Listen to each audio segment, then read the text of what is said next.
Hello everyone, Inventor719 here, and in today's video we're going to be making the world's easiest firecracker cannon. And this cannon can shoot whatever you want, but in today's video I'm going to show you my version, which will be able to shoot these airsoft BBs.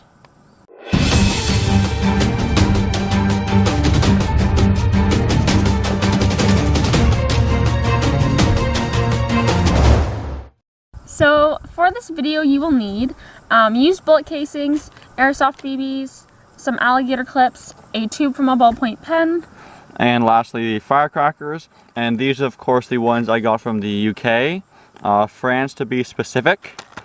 And of course that was just a joke. If you've seen my last video, USA versus France firecrackers, it went a little viral and I accidentally slipped up and said that these are from France in the UK, and of course I meant that they were from France, like Europe, not UK. I know there's a difference.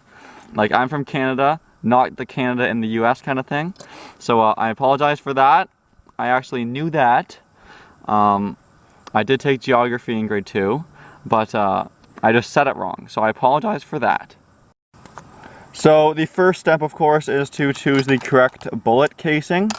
Now I have a whole bunch. These are from a gun range near my house. I'm from Canada, so if you're in the States you can probably just find these like on the sidewalk or something.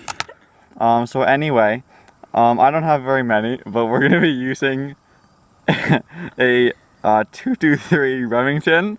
The reason for that is that the end of the I'm not sure what to call this, like the neck of the cartridge fits perfectly tight seal in this end of the pen.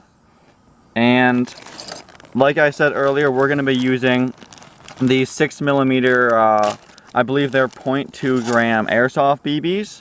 And if you didn't already know this from my previous videos, they fit perfectly in the barrel, or like the tube of a pen. And the 223 Remington, if you converted that to millimeters or whatever, it is less than 6 because it fits perfectly like that. So if you're using airsoft BBs, I recommend using a 223 size or modifying something bigger. Like I think this is a 308, 30-06, something like that. But we're going to be using a 223 in this video. So to make your firecracker cannon, the first and only difficult step is to take your bullet and of course make sure it's expended, and take a little drill slightly bigger than the size of the fuse, but the smaller the better, because then it'll cause, when the explosion happens, for most of the pressure to stay contained, whereas a big hole you could lose quite a bit of pressure. So I'm going to drill probably like a 1/8 or smaller hole right where the primer and the shell used to be.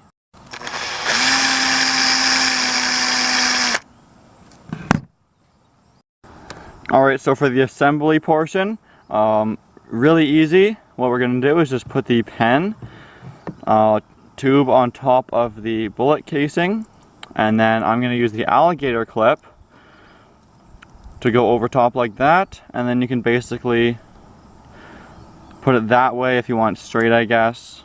And this alligator clip's kind of flimsy, but you get the idea.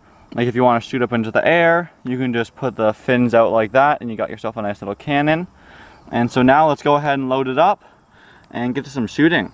So the hardest part is probably trying to load the firecracker in, because you drilled a pretty small hole, so getting the fuse to fit in nicely. It's easy from this side of course, but from this side, as you can imagine, it's pretty tough. And the big firecracker doesn't even fit inside. Oh, it just fits inside of the 223. Of course that's the wrong way. But it takes some finicking. I may not be able to do it on camera here, but basically keep going back and forth, maybe use some tweezers or something until the fuse comes out that little hole.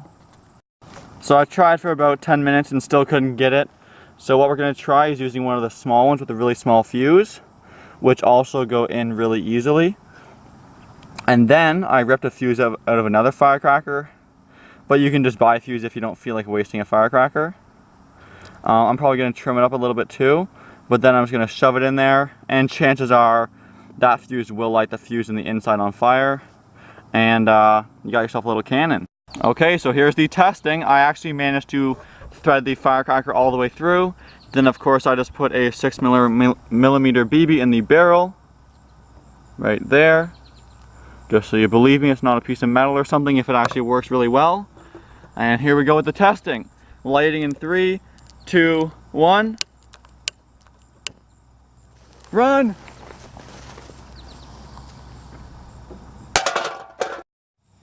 Alright, so we just did our shooting test and it went very successful. I went through both sides of the can. There's the entrance, there's the exit. I'm sure it could have gone through a lot more. It definitely would have pierced it even if it was carbonated and full and everything. It was pretty powerful. The only thing that happened was that the cartridge separated from the tube. This actually went flying backwards. So when building it, maybe just use a little bit of electrical or duct tape right there. And of course this part fell over because I just had it set up like a tripod. If you wanted it to not fall over, maybe just like nail this into a piece of wood or something, make it a little sturdier. But I'm just trying to keep it simple if you want to keep it simple.